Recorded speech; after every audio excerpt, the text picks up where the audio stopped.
तर युद्धाच्या झळा आता भारतापर्यंत आलेल्या आहेत। त्या संदर्भातल्या टॉप 9 बातम्या पाहूया।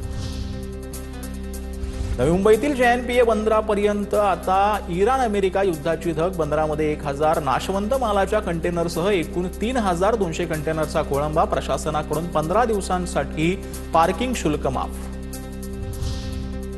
विधान परिषदेमध्ये आखाती देशामध्ये अडकलेल्या कामगारांच्या विषयावर चर्चा। कंपन्यांकडे कामगारांचे पासपोर्ट जमे असल्यानं कामगार अडकलेले आहेत। निरंजन डावखरे यांची माहिती। तर अडकलेल्या कामगारांना भारतात परत आणणार मंत्री गिरीश महाजन यांचं आश्वासन।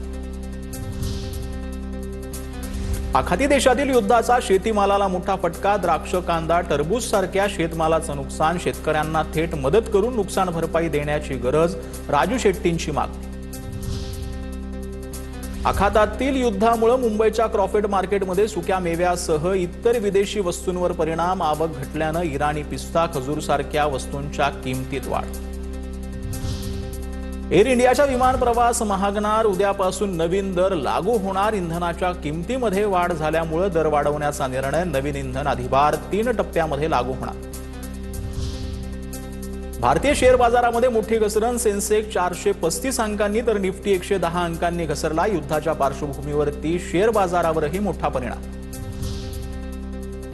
गॅस सिलेंडरचा तुटवडा निर्माण झाल्यानंतर अनेक हॉटेल्स आणि ढाब्यांसाठी कोळशाची मागणी वाढली आहे। ठाण्यात कोळशाची मागणी वाढली असून 40 रुपये किलोनं कोळसा विकला जातो।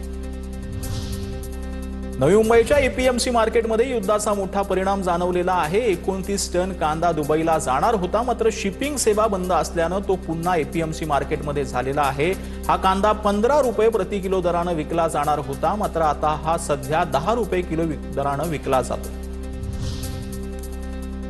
झाशीच्या सिंपरी बाजार परिसरामधून 524 गॅस सिलेंडरसह ट्रकची चोरी। ट्रकमध्ये जवळपास 18 लाख रुपये किमतीचे गॅस सिलेंडर असल्याची माहिती। पोलिसांकडून अज्ञात आरोपींचा शोध सुरू।